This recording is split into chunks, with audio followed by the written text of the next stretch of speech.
Speed बस news में आप सभी दर्शकों का स्वागत है और मैं हूं प्रतिमा सा।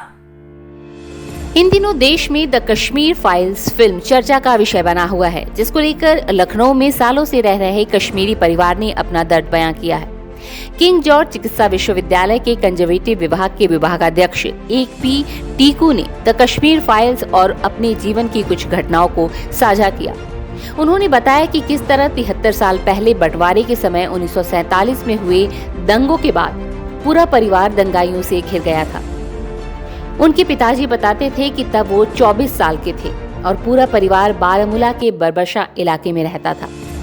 बमुश्किल पिताजी परिवार के सदस्यों को बचाकर कश्मीर में अपना सब कुछ छोड़कर निकल आए। इसके बाद उन्होंने लखनऊ में अपने एक रिश्तेदार के यहाँ पनाह लेकर पढ़ाई पूरी की। सिविल एविएशन में करियर बनाते हुए पायलट की नौकरी कर लखनऊ में ही बस गए।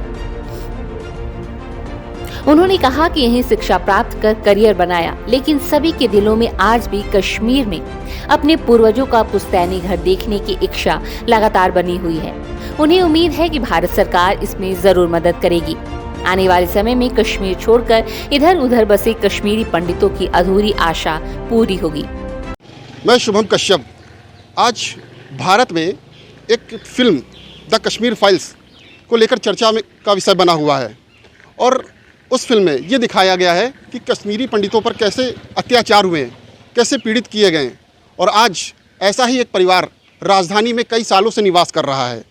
इस मुद्दे पे उनसे बात करते हैं कि इस फिल्म में दिखाई गई घटना और उनके जीवन में हुई घटना तो कितना सच है।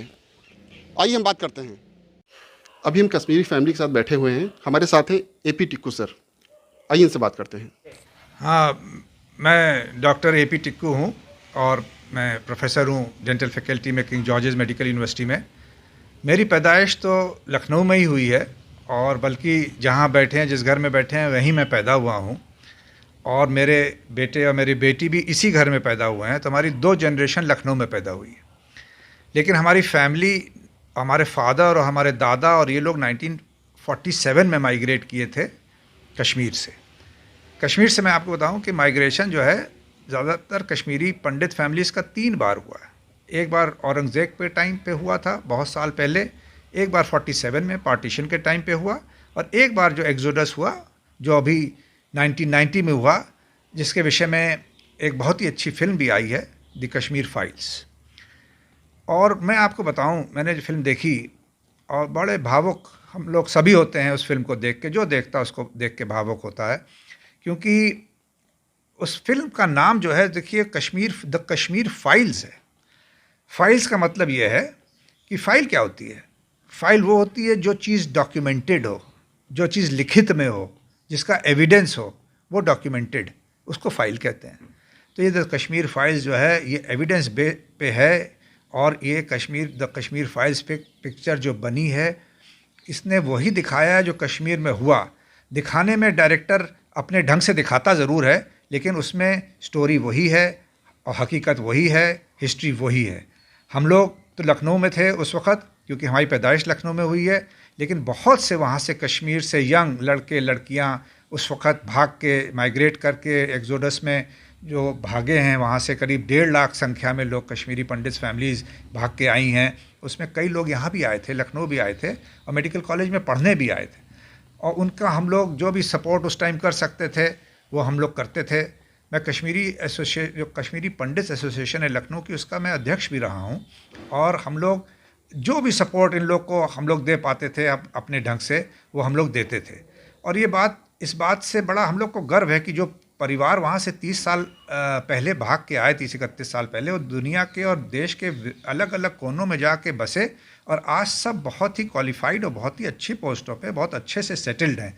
लेकिन अपने घर से भागना या भगाया जाना, किसी ऐसे हालात में लोगों के साथ इतना अत्याचार होना, जो अपने देश में अपने ही घर से ऐसे होना, वो किसी को घाव जल्दी भरने जा नहीं रहा है इस उम्र में। लेकिन ये फिल्म उन लोग के लिए बहुत ही ज़रूरी थी जो 30-35 साल से कम उम्र के नौजवान हैं, लड़के लड़कियां हैं। उनको इस वारदात के बारे में ना पता है, ना कहीं पढ़ाया जाता है, ना कहीं लिखा है, ना कहीं बताया जाता है।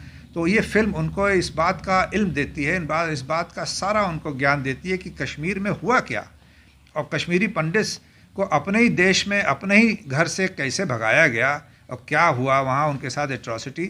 और अब उसका जो आर्टिकल 370 बीजेपी सरकार की तरफ से हटा है, ये एक बड़ा अच्छा कदम है जो किसी ने सरकार ने पहले नहीं लिया, लेकिन इस सरकार का ये बड़ा ही वेलकम स्टेप है 370 का आर्टिकल हटने का। और मैं तो वहाँ कभी कभी एग्ज़ाम लेने जाता हूँ, कश्मीर में एग्ज़ाम होता है तो मैं जाता हूँ एग्ज़ाम लेने, और मैं कश्मीरी पंडित हूँ, तो मैं भी वहाँ अभी भी वैसे मुझे महसूस होता है कि मैं उनके प्राइम टारगेट पे हूँ।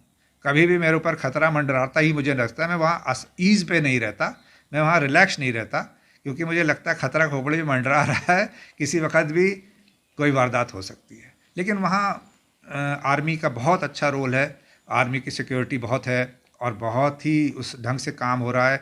और आर्टिकल 370 हटने के बाद अब ये वक्त लगेगा इसमें कि वहाँ की मानसिकता कैसे बदली जाए।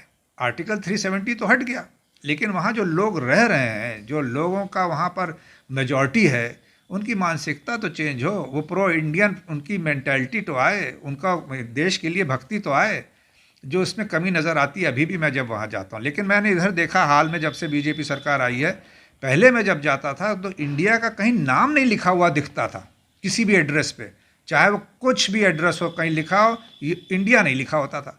और वो हम लोग से अक्सर कहते थे अच्छा आप भारत इंडिया से आए हैं, ये हमसे कहा जाता था।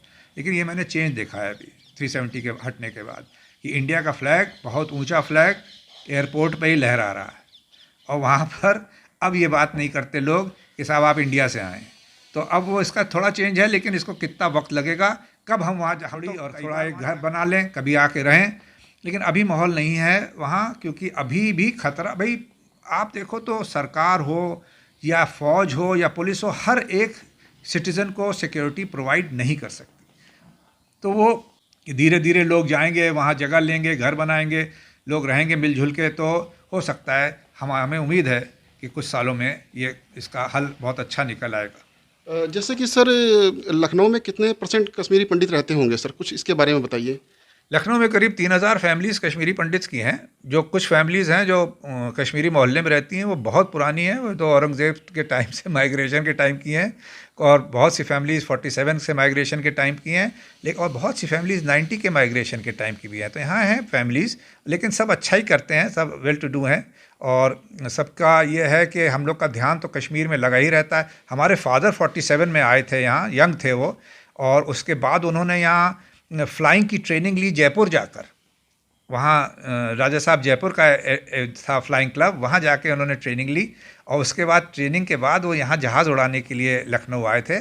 और वो कुछ रजवाड़े थे यहाँ यूपी के जो ताल्लुकदार थे, उनने एक जहाज़ ख़रीदा था, उसको उड़ाने के लिए आए थे, और उसके बाद से लखनऊ में सेटल हुए। यूपी गवर्नमेंट के वो फिर पायलट भी बने, और वो उन्होंने चीफ़ पायलट इंस्ट्रक्टर भी थे, यहाँ पर सिखाते भी थे। तो उनकी सारी उम्र फ्लाइंग में निकली, और हम लोग यहीं पैदा हुए, और हम तो अपने को लखनऊ का ही मानते हैं, लेकिन हमारे यहाँ हमारा खून तो कश्मीर का ही है भाई, हमारी इनहेरिटेंस तो कश्मीरी है। हम कश्मीरी बोल नहीं पाते हैं, ये हमको इस बात का दुख है कि हम कश्मीरी बोल नहीं पाते हैं, क्योंकि हमारे दादा दादी कश्मीरी बोलते थे, लेकिन उनकी डेथ जल्दी हो गई थी, हम छोटे थे, हम उनसे सीख नहीं पाए। कैमरामैन अनिल तिवारी के साथ शुभम कश्यप की रिपोर्ट, स्ट्रीट बज़ लखनऊ। देश दुनिया की खबरों से अपडेट रहने के लिए देखते रहिए स्ट्रीट बज़। यदि आपने हमारे चैनल को सब्सक्राइब नहीं किया है तो आज ही सब्सक्राइब करें। धन्यवाद।